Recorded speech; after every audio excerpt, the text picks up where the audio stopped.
What's up, everyone? We are live on Beyond the Woodline. I'm Joe DeHoyos, your host. Um, Shannon is not with us. She's my co-host, but she's having some issues with her vehicle, so she's getting that taken care of. In the meantime, it's just me, and yeah, it'll just be a one-on-one interview today with my good friend Jeff from Crossover Research Incorporated. Right? Yes, sir. That's pretty cool, man. First of all, where'd you get the name Crossover from? I really like that. Well, I wanted it to be outside of just the paranormal field. Hmm. I wanted to be able to bring in different aspects such as cryptids and things like that. And I just decided that crossover brings in so many different levels of the unknown and the research part. That's what our job is, right? To research, to find out what's going on outside of our everyday perspective of life. And so I just threw it all together and created crossover research. That's pretty cool, and yeah, that's kind of like why I came up with Beyond the Woodlines because I primarily deal with cryptids, Bigfoot, Dogman, anything else I get reports on, and so I decided to get more into the paranormal and UFOs and different things like remote viewing, psychic mediums, I mean, you name it. I've done a show on witchcraft, alien abduction, and that's where I got the name Beyond the Woodline from my perspective. To search Beyond the Woodline, and Yeah, exactly. so yeah, that's pretty cool that you came up with that name. I like that. I appreciate Um, it. yeah, man. And this is I know who it is. It's Dr. William Lester. He says greetings from Atlanta. Hey, I love Atlanta. We need more multidisciplinary research. Yep, I agree with you. I completely agree with that as well. And but that's not for everyone either. Some people are comfortable in their bubble, and that's fine. And if they're comfortable with it, stay in it. But yeah, I like being able to go out and look at uh, the paranormal and check out UFOs, and I get photos all the time, which is pretty cool. People will send me stuff, and I think that's one of the best things about doing this show is making contacts and networking with different people from different walks of life. Exactly. Yeah. Yeah, There's so many different perspectives on everything outside of the norm that if you get into the in-depth ideas that people have, it's really interesting to see that mix because it's a mix of cultures, it's a mix of the beliefs, and right. bring it all together and seeing how many different perspectives people have is just amazing. I love it so much. Yeah, and you never really quite find two experiences that are the same. You know what I'm saying? Even Oh, if two people experience the same situation, their perspective sometimes is a little bit different on what they felt or what they were going through. And that's yeah. one of the great things about it. And but yeah, tell me, what got you involved in? I mean, what were you involved with first? Paranormal, cryptids, or what happened there? It started off with I was a kid, probably 10 years old, and I had an experience where I had something that I was unable to comprehend or explain, and it stuck with me. And I was too scared to, tell people as a child that I had this maybe 4-foot creature standing in my doorway. And of course, as a kid, you cover your head and kind of count to yourself, like, it's not real, it's not real, it's not real. And then all of a sudden, like, I could feel it next to me as my head's covered. I'm full body in these covers. And I was like, go away, go away, go away. And then all of a sudden, like, I've kind of peeked up and it wasn't there anymore. And ever since then, I've just had all these crazy experiences. And I started researching as a teenager, going, okay, so what is this that I'm experiencing? What is this that I'm seeing? Or what is this that's, happening around me? And growing up in the country, there's things that you don't talk about, like Wendigos or the Sheep Man or all these other really cool Sasquatch experiences that people have in the country that they don't talk about because Right. it's hush hush, but yet they're there. And I just really dove deep, and as an adult, I was like, okay, so let's go find out what these actually are, and that's where we're at today. And do you have a team that you work with? I do. I have two different chapters with my company. My company itself is more of a helping other people get to these locations. It's classified as a paranormal travel agency that I take people to on trips, or I help people go on locations that they don't know how to get to. Everything from flights to hotel to booking the location. But I do have my own personal paranormal research team. And then I have two chapters, one outside of Virginia and one in Indiana. And we all collaborate and help people take people to locations, or we go out to unknown locations like Sasquatch hunting, Wendigo hunting. And, we just kind of break it up and break up the monotony of the normal, okay, let's go to Waverly or let's go to Pennhurst. No, we're going to go, and we're going to go out, and we're going to go to Bridges, and we're going to go find the Mothman, and we're going to go do cool things as a group and have some fun. Right. Yeah, and that's one of the most important parts for me is having fun. Yeah. Yeah, yeah. For you guys on Facebook, you got to give StreamYard permission to use your name. Otherwise, you just come up as Facebook user. But hi, whoever you are. But Hey. yeah, man. Sometimes especially when I go out, Bigfooting, sometimes I don't get any kind of activity, and I'm okay with that because I'm usually with people that I like and I enjoy, and we're having good food and sitting around a campfire and hiking, and there's nothing wrong with that. And if that kind of stuff bothers you, then you probably don't need to be doing Bigfooting anyway, Yeah. you know. Uh, what was really cool, and I don't mean to distract from you, but what was really cool last weekend we went out, and even though I was able to get some Bigfooting in and doing some research, I set up some audio cameras, I mean some game trails and some audio recorders. Once we got back to camp, uh, this guy pulls up, and he was actually there the week before. We had went out also 2 weeks ago, and I thought he was a homeless guy. So he walked by, and my friend I was with, he was like, "Hey, how you doing?" And he's like, "Hey, what's going on?" He's like, "You guys like salmon?" And we're like, "Yeah, we like salmon." And he said, "I bought some salmon because I got way too much." And uh,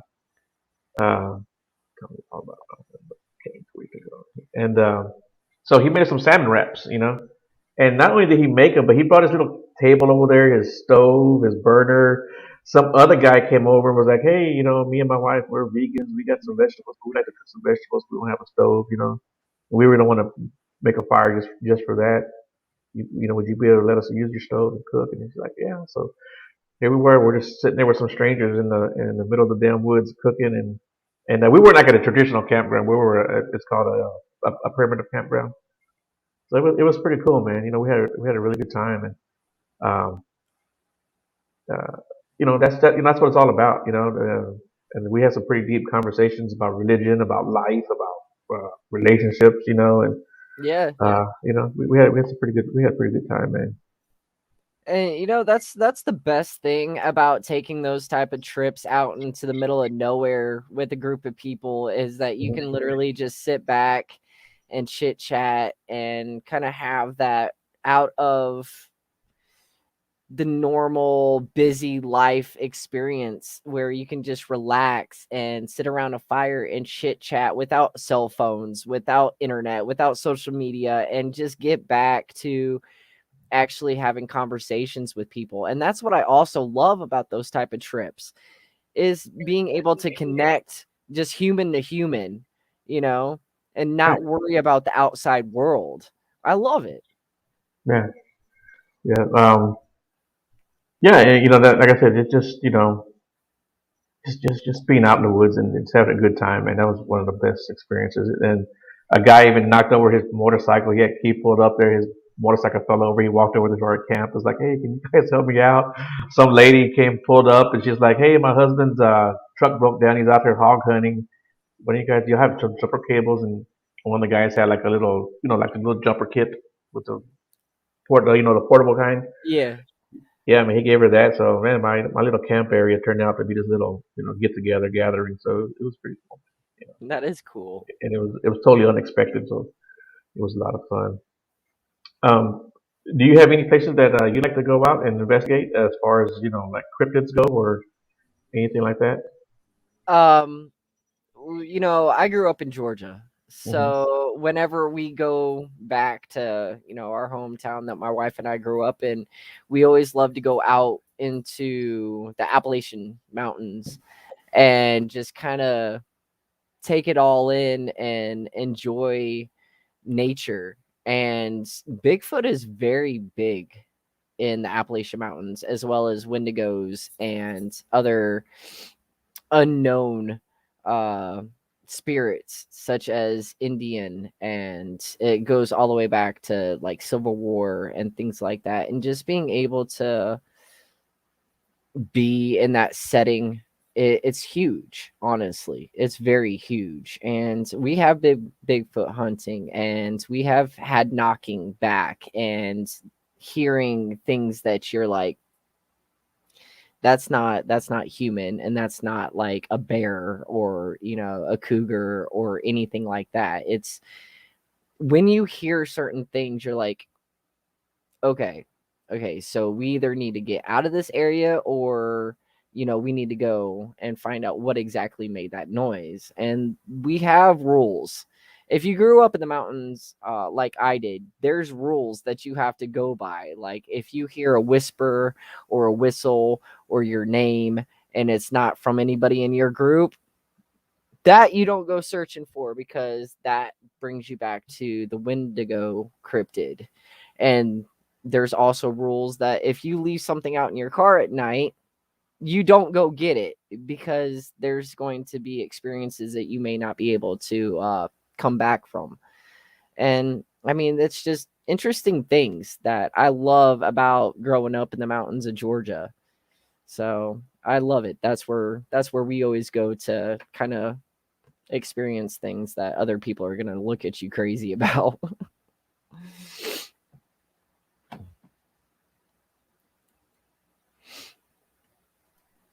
Speaking of people looking at you like you're crazy, what does like your family and friends, coworkers think about this?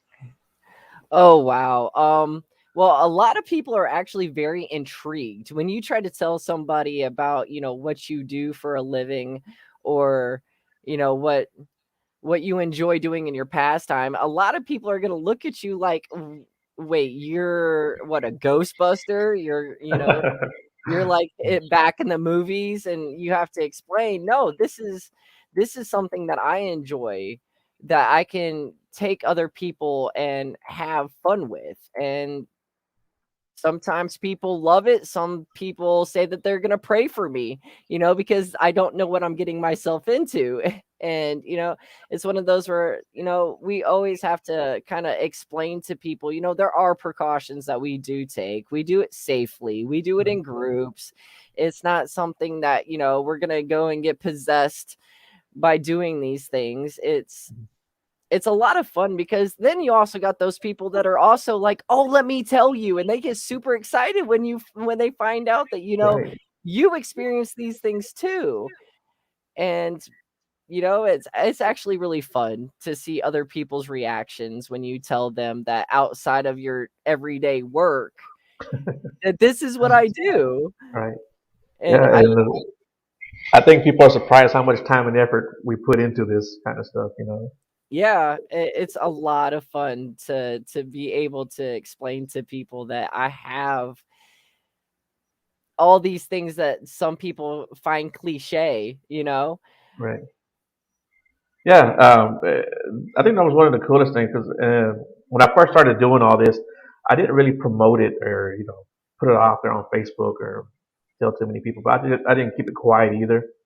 So Yeah, slowly but surely, it kind of came out, and uh, I mean, friends, coworkers, family members started coming to me and telling me stuff, and I was getting messages, and or someone along the way would say, "Hey, you need to call this person. They're trying to get in contact with you. And they want to tell you some yeah, stories or whatever." So that's always pretty cool, and I always like that, and I appreciate it. And, that people have that kind of I mean, it's a leap of faith for them, really, for them to come out and tell you, hey, this Oh, is what's going on. absolutely. You know, Yeah. this is what's going on with me. I've had this experiences, or I've been having this experience for, in some case, for years and years and years, and they've never told anybody. And then for them to come to you and tell you, that I've always appreciated that. You know? It's true though, because I think that, in a lot of ways we're opening doors for people that have been too scared to communicate about those experiences that they have in their lives. And I also find it very comforting when other people can kind of break that barrier between how they grew up believing that it was such a cliche thing to communicate about, and then all of a sudden, you're like, well, this is what I do, and all of a sudden they're like, bam, this is a door that is now open for them to be like, hey, oh my gosh, me too, me too. Yeah, that's always one of the cooler feelings. And for me, I had a guy who was always making fun of me, and he was just giving me a hard time because he was a coworker. And but one day he put me onto the side and he told me, "Hey, this has happened to me when I was in the woods." And he told me a story. And but he'd always make fun of me. But then I guess one day he finally broke down and told me about an incident that happened to him. And so he didn't let up on me, but he felt better, I think, after telling me. And so that was pretty cool. And then I had a guy come up to me, and I was at a job. He was a customer. I guess throughout the line, somewhere down the line, he found out that I researched Bigfoot, and he came up to me one day. He goes, "Hey, Joe, you research Bigfoot?" I'm like, "Yeah." He's, "Oh, okay." He goes, "Man, that's cool." He goes, "I have a cousin that does that." So I thought that was pretty good. Wow. Yeah, Yeah. and that actually happened to me twice. One of my coworkers told me that he had a cousin that researched Bigfoot too. So I think a lot of people are quiet about what they do. I guess maybe they're embarrassed or they just don't want the ridicule. Yeah, But I do think that a lot of people feel that they're gonna be judged for believing in things that, are that classified as cliche. And I right, keep using that word because in our line of work, that's literally excuse me, how people perceive things that are outside of their normal everyday life. Like if they can't physically see that, then they kind of in the back of their minds kind of put it in like a corner and be like, no, that's unbelievable, or that doesn't exist. you know I'm gonna tell you something I've never told anyone. This is the first time I'll tell this little story. Um, so I met someone and we started dating, and I usually don't tell people right off the bat because I don't want people to think I'm crazy. I want them to get to know me and know that I'm not some weird guy, or to think I'm some weird guy. But I told them right off the bat that this is what I do, and I just started the podcast at the time, and so it was all kind of brand new. And like 2 days later, no phone calls, no texts, no nothing. So I was like, okay, I don't know what the hell is going on. I was getting ghosted pretty good there. And then about 2 months later, she texted me and she was like, hey, what's going on? Whatever. I said, hey, what the hell happened? Did I say something? Did I do something? And she told me, no, it was the Bigfoot thing. Yeah, man. She told me it was the Bigfoot thing. She goes, I was okay with the paranormal. She said, I was okay with the UFOs and aliens. She says, but I couldn't get past the Bigfoot. And I thought, that's okay. Don't worry Really? about it. That's Yeah, the least of my concerns. I'm more worried about the aliens than I am Bigfoot. man. At least you know, mind she, your own you business. know, she wasn't worried if I was a felon or anything like that. Or which I'm not. But or some crazy serial killer. She was worried about the Bigfoot thing. And I Wow. was, but it was all good. I didn't miss out, so I was all right with it. That's I'm sorry, but to me that's crazy that she was more worried about Bigfoot living in the woods than an alien that can literally just scoop you up at any minute. Or getting possessed or anything like that. I guess. Yeah. But so as far as paranormal goes, what places have you investigated? Pretty much all up the East Coast. Okay. We haven't gone past Illinois. So we've kind of gotten to starting of the central. Mhm. We were We were supposed to go to Las Vegas earlier this year, and it just didn't work out because we were moving from Florida to up here in Virginia. But we are headed that way. But as of right now, the furthest we've gone is Illinois. Okay. Do you have a favorite place that you've investigated? Oh wow. Hmm. That's a big one. That's a big one. Honestly, I haven't really had a bad experience of a location to the point where I say I'll never go back but one. My favorite as of right now would have to be a tie between St. Albans and Pennhurst. Okay. Uh, I love Waverly Hills. It's one of my favorites, but if I was ever like coin toss between you have one place that you can go back to unlimitedly, it would have to be between St. Albans and Pennhurst because those are the two most active places that I've ever been to besides Old South Pittsburgh Hospital in Tennessee. That was another one that was extremely dumbfounded, but my very first like experience where I was physically touched was Pennhurst Asylum, and something had tripped me actually going upstairs. And my father-in-law even looked back at me and he was like, "Are you okay?" And I'm like, I was just tripped going up the stairs. I need to go back downstairs and find out what happened to me." And that was the one that kind of break the barrier. So I kind of have like an attachment to Pennhurst Asylum Hmm. more than other locations just because of that first experience of physically being, grab touched. So, what was your first like validation of the paranormal? My first, it was actually at a friend's house. She made a joke to me saying, "Well, if you believe in spirits, you need to come to my house." And I was like, "Okay, let's go. I'm not scared. Let's go." And needless to say, when she told me, "Go ahead." Okay, so there was a room in her house and it had a doll that had actually come with the house, and they were cleaning out the house, like how you do when you buy a property. You're gonna clean it and you're gonna, kind of make it your own. And they had gotten rid of this doll that was in this room. Well, when they got rid of the doll, all of a sudden the doll came back out of nowhere. Like the doll was right back in the room, and ever since this doll had never been moved. But if you had moved said doll from her place, she would get upset and she would kind of make a muck of the Hmm. house. And she goes, "Look, you move the doll, we'll all leave. And when you come back, you're in charge of cleaning the house." And I was like, "What do you mean clean the house?" She goes, "Trust me, just we're all gonna leave. You go in by yourself, you move the doll, and then wait about 5-10 minutes, come back outside and have a cigarette or whatever on the porch with us. And then when you feel comfortable, go back in the house." So that's what I did. I took the doll off the shelf and I moved her to the other side of the house. And I walked outside and I lit my cigarette and I'm sitting on the porch chit chatting. They're like, "All right, go ahead, go back in." Well, needless to say, the doll was not where I moved her to, and she was back on the shelf, and the room was completely destroyed. And I sat there for about a good hour cleaning up a mess that the doll had made, and that was 100% the most validation as a 18-year-old that I ever had in my life.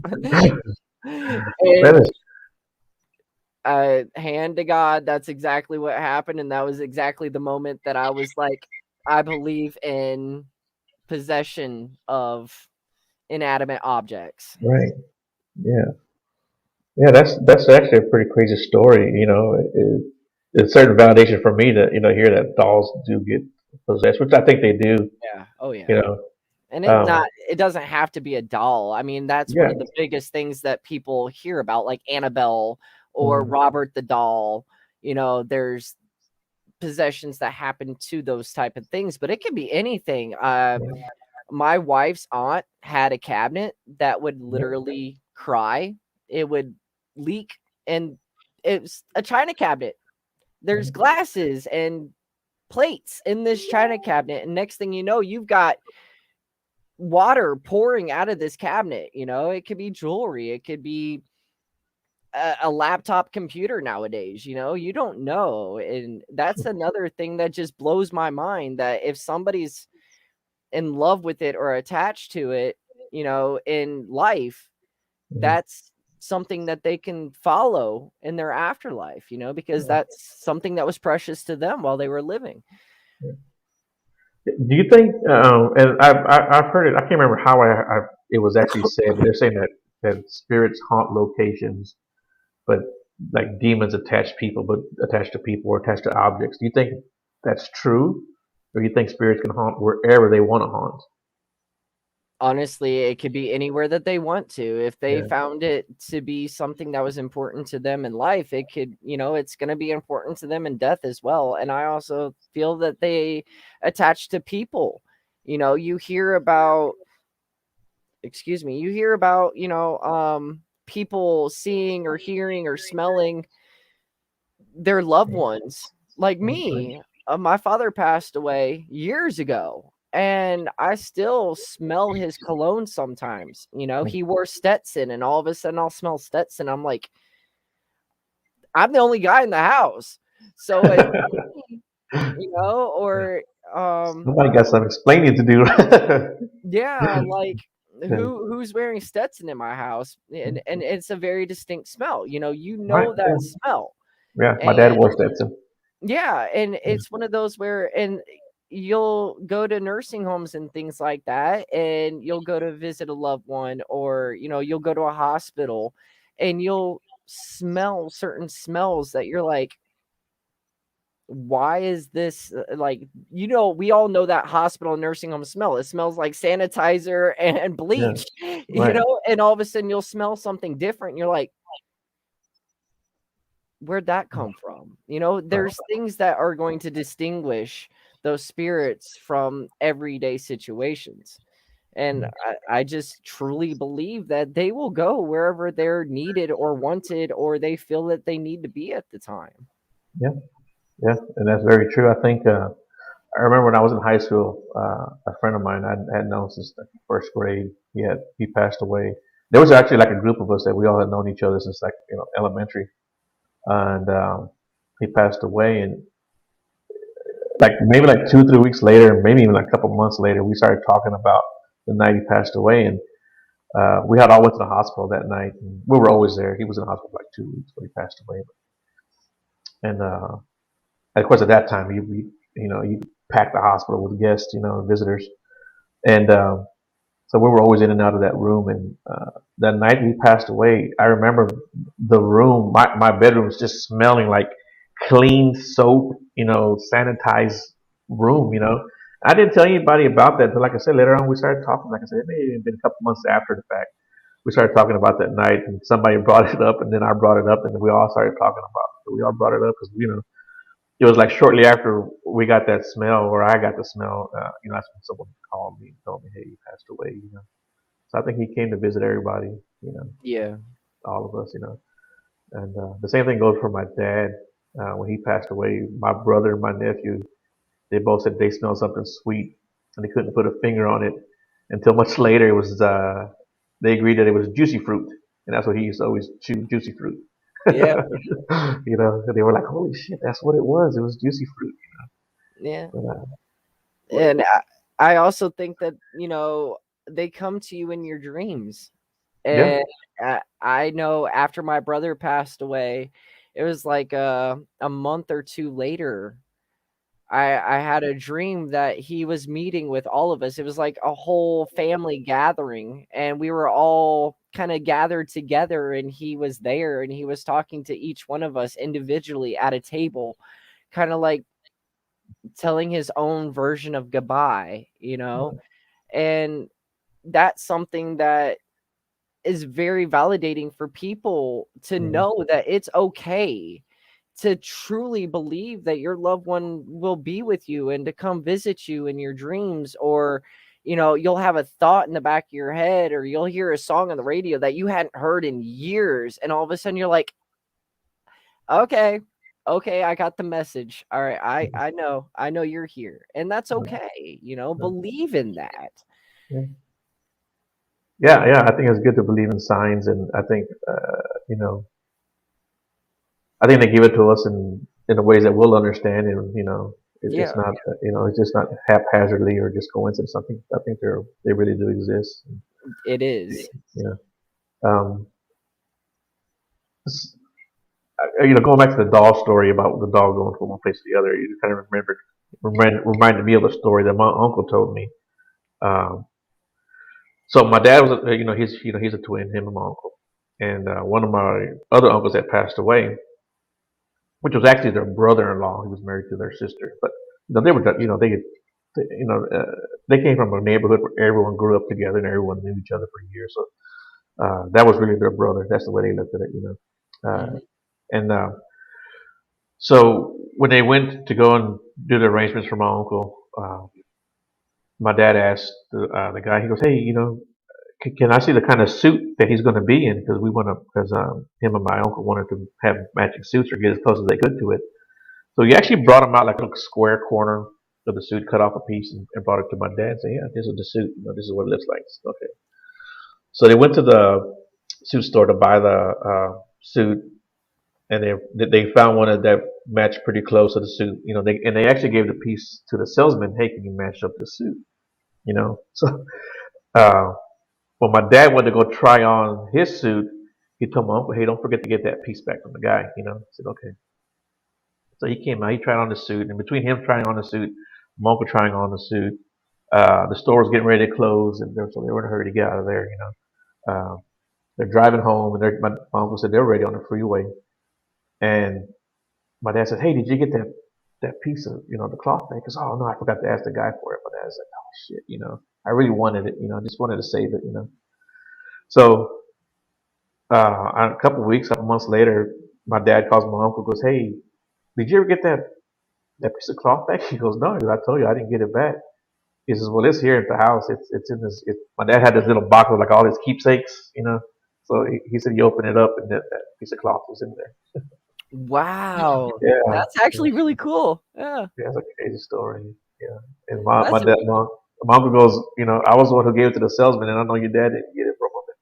I remember how upset your dad was. Not that he was upset, but he was kind of heartbroken that he didn't get it back. And yeah, so when he looked in there one day, it's out of the blue that piece was in there, that piece of cloth.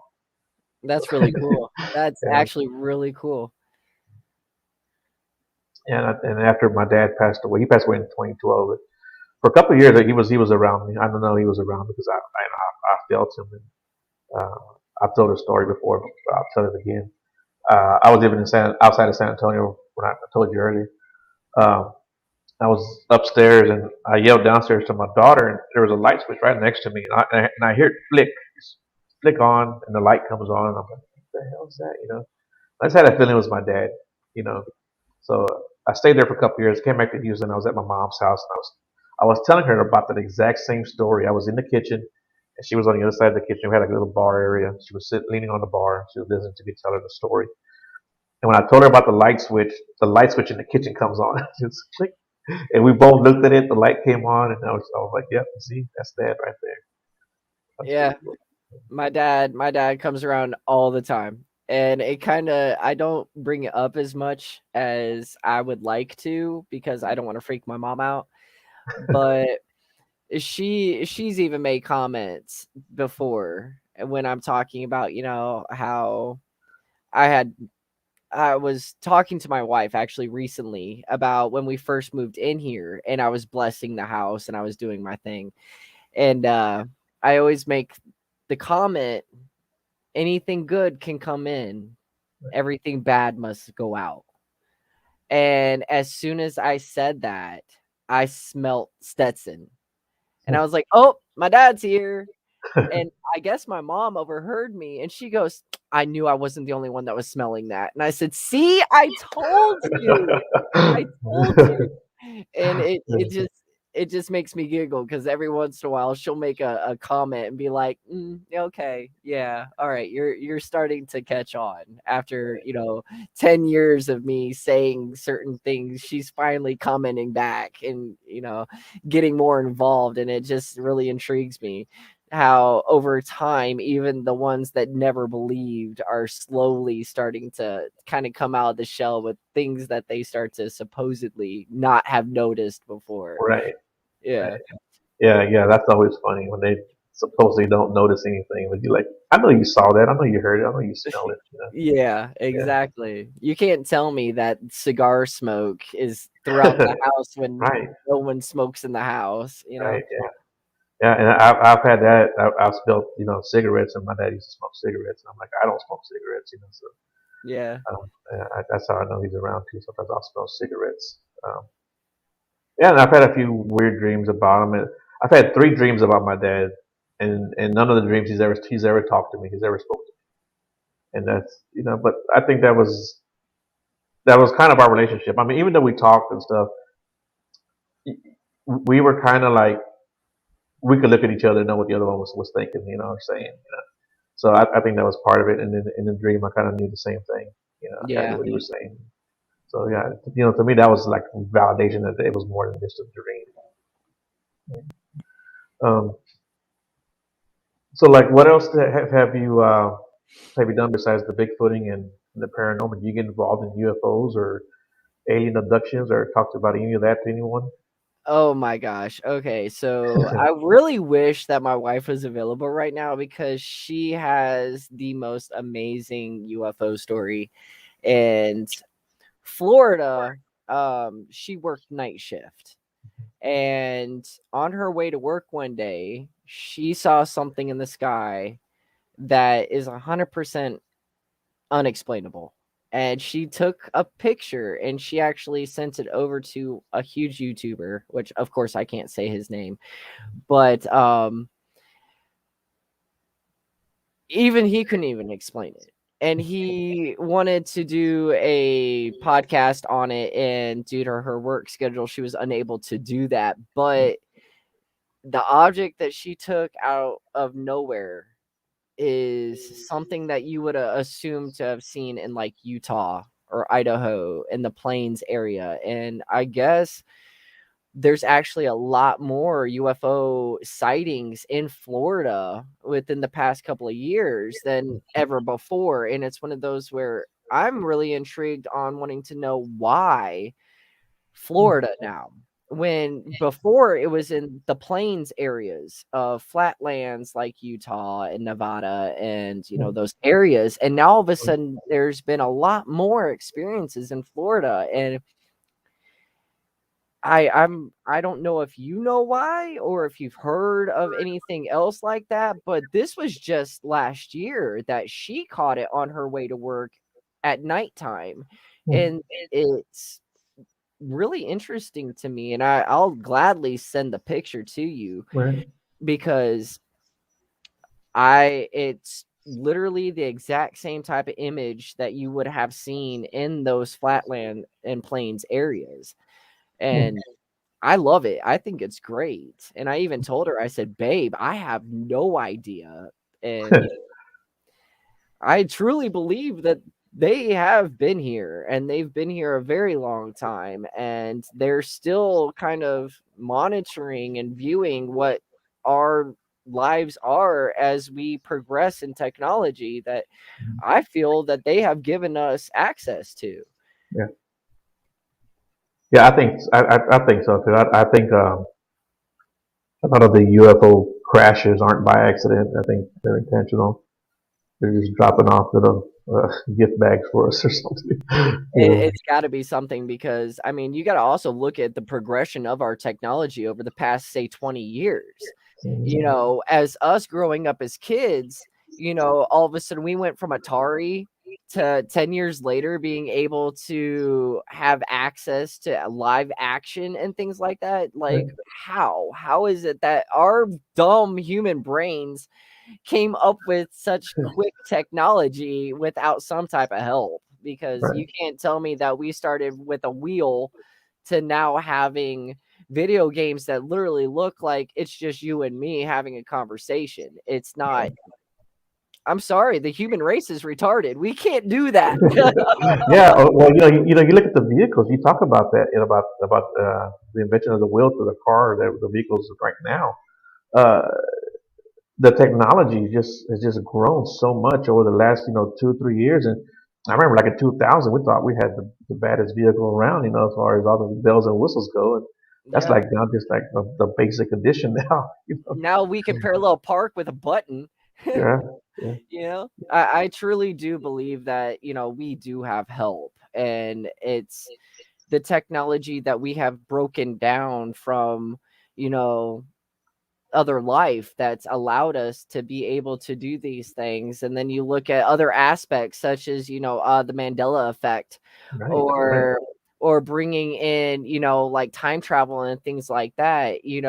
I don't think that it's as simple as our perception allows us to believe. I really do think that there's other explanations for how our technology and our lives have grown over the past, say, 20 years. Right. I do think that there's things out there that have helped us, and we're just now even getting a teeny itty bitty bit of the bigger picture. I do. Yeah, it's like the Pentagon releasing the information about the UFOs, even though they don't come out and say what they that they believe in it. They just say, "Hey, this is what we saw," But Yeah. uh, I The military, Air Force, other personnel and things like that have even come out with stories of, you know, things that they before were never able to talk about. And I've watched interviews with Air Force men and pilots that, fly everyday aircrafts that take us, back and forth across the United States. And they're even coming out saying, well, I saw something that was unexplainable. And then you look at like the Black Triangle.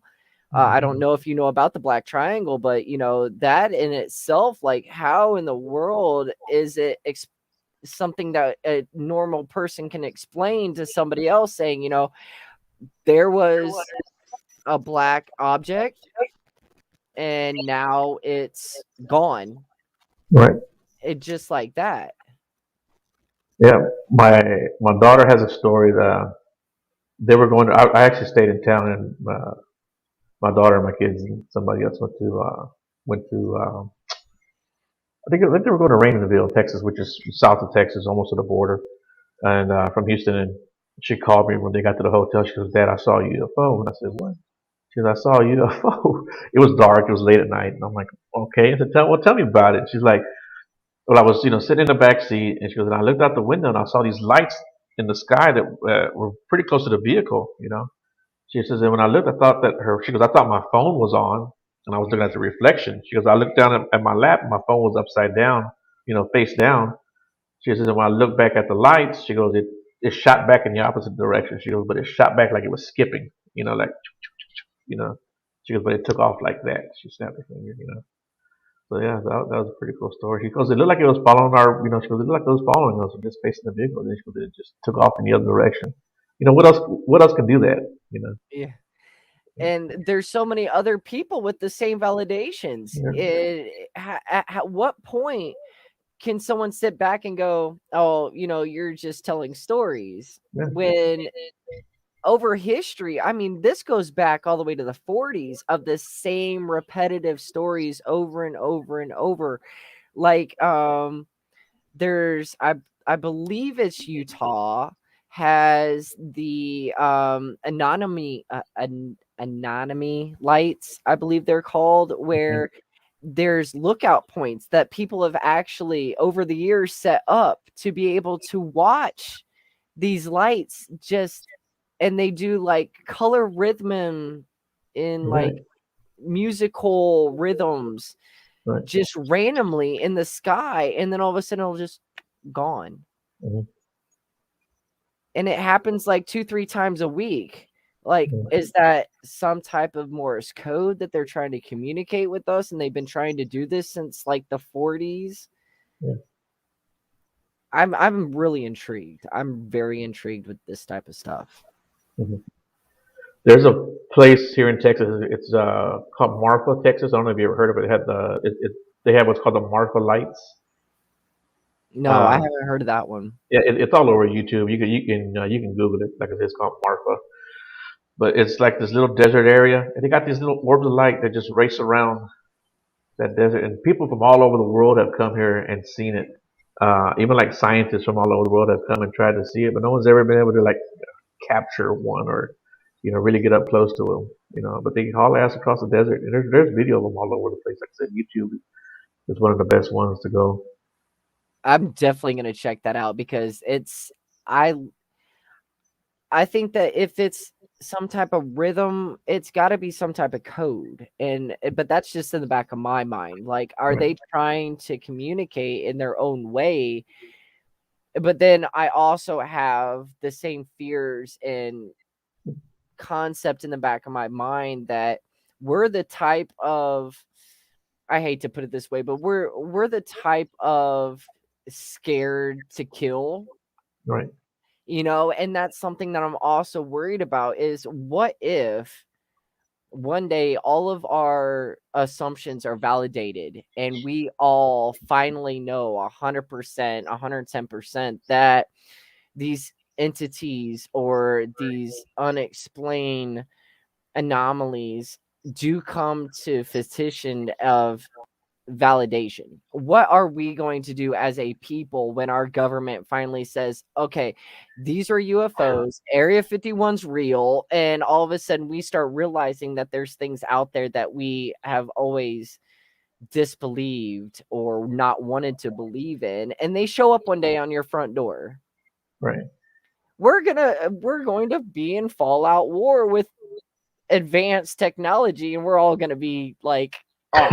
You know what I Yeah, mean? Because they'll be exterminated. we're not the friendly type of country. We are Yeah, literally the ones that are like, if we're scared, we're gonna shoot. right. Yeah, we do it to each other. Yeah, Yeah, and what is gonna happen when an alien does all of a sudden just show up at White House and be like, "Hey, I'm here. I'm friendly." No, it's not gonna go down like that. They're all, we're gonna be in all-out war with somebody from 1,000 light years away because we don't want to be friends. We automatically, want to kill them because we don't understand. yeah, yeah. If we don't understand it, we're scared of it, and we're scared of it, we're going to kill it. Yeah. Exactly. You remember Exactly. the story? I think it was right before World War II, or maybe even during World War II, where right outside of Los Angeles, they fired at some UFOs. Do you remember that story? No, I don't. Yeah, yeah. You need to look that story up too. The military they shot it at something, and then whatever it was, I don't think they ever hit the damn thing, but they shot it several times. The surface to air missiles and their big guns. Yeah, a friend of mine. Oh man, who was it?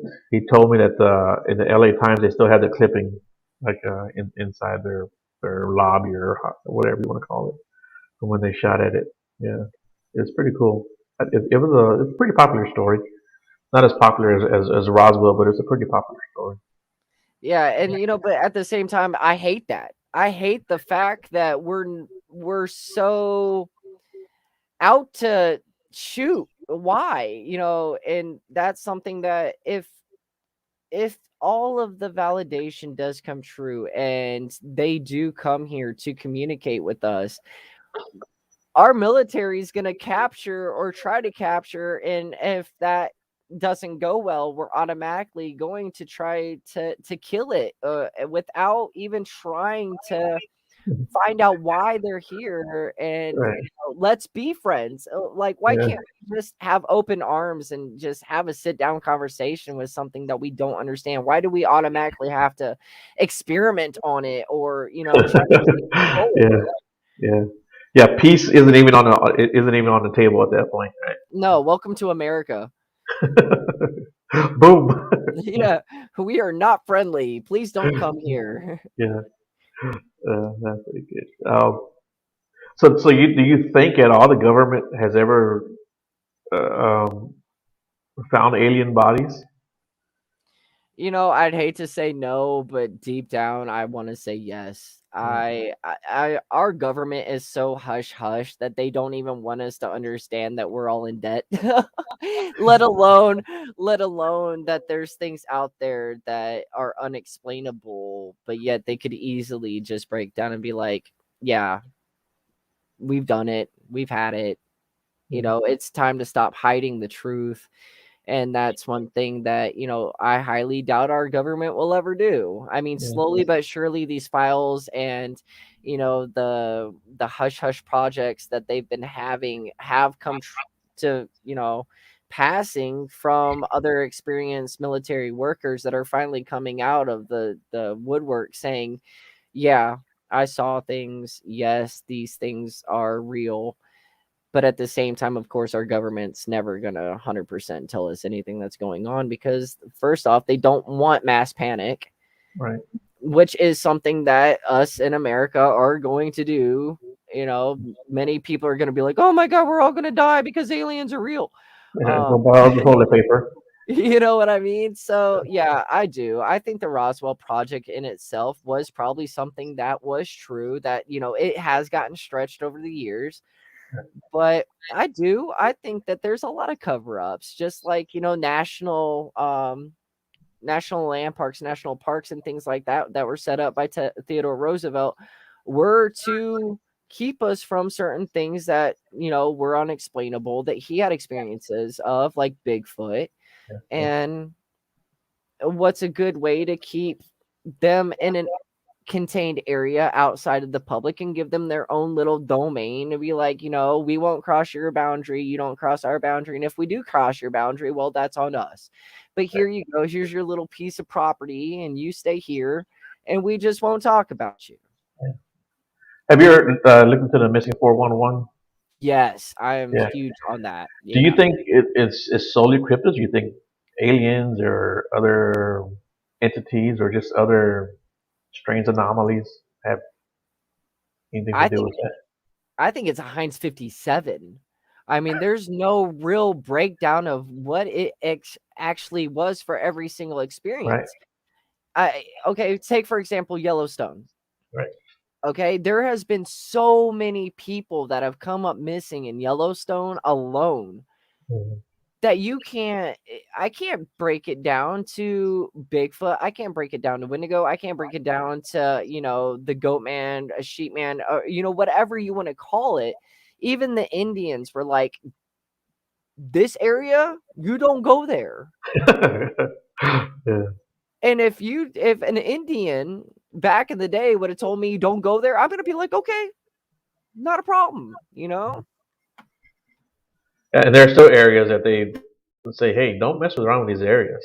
You know, there's still plenty of areas that they say these are off limits, and um, it's something that even before he made the book Devil in the Details, my a friend of mine named Will Jevning used to talk about that a lot of these places were called like the Devil's Mountain, Devil's Hill, Devil's Creek, Yeah. Devil's Gorge or Blood whatever. They Mountain. were called they were called these for a reason.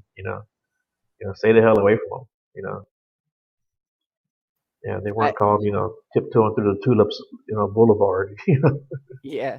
And I apologize. I have sinuses. Oh, you're good, man. Yeah, a lot of people right now are suffering from allergies. So every time I cough, I try to hit the mute button. Yeah, you're doing good.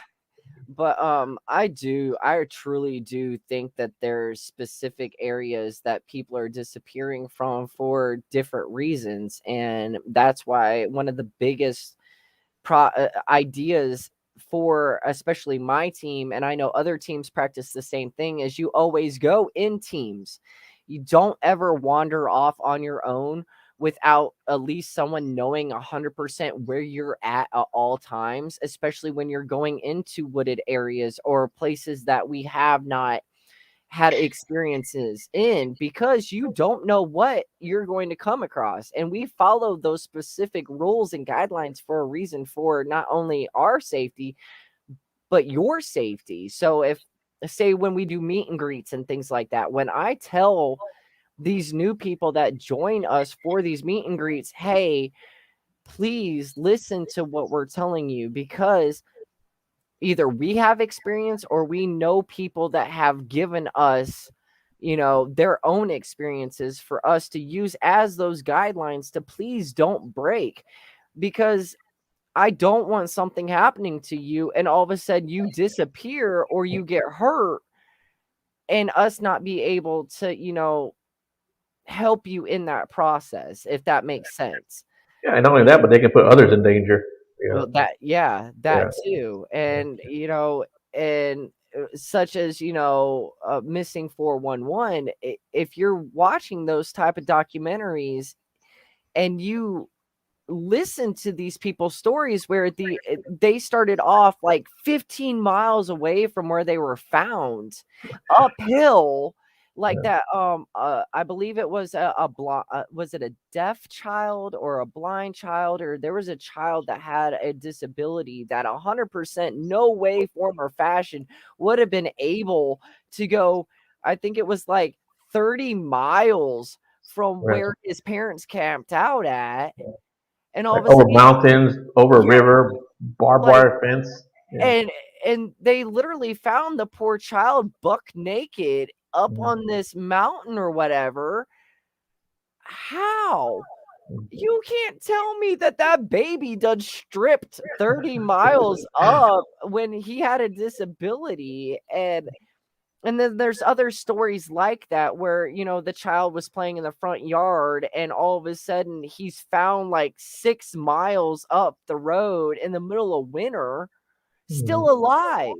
Yeah, 3 days later, something like that, right? And Yeah. And I'm mm, like, no, no, there's so many other things running through my head. Like, okay, so how? How? yeah, having you on was really cool, man. We coming up on our hour, and I was really comfortable with you. Getting a lot of good stories out of you, and uh, getting to talk about stuff that was personal to me too, man. So thank you for that. But um, tell people how they can reach you, how they can find you, any information that you might have. I know you were talking about a journal. How can people find that? Okay, so I own Crossover Research. We have two different other chapters. One of them is the Other Side Investigators, and then the other one is Black Lion Paranormal. Please look them up, as well as my company, on Facebook. We have an Instagram, Crossover Research. We're on TikTok. Our TikTok does all kinds of cool location breakdowns, information, everything from locations that we've been to or locations that we have friends that have been to and given us the information and the photos for us to use legally. Um, uh, our Paranormal Journal just hit Amazon, so please check that out. It's called the Paranormal Research Journal. Our link is also on our Facebook page, Instagram, and TikTok.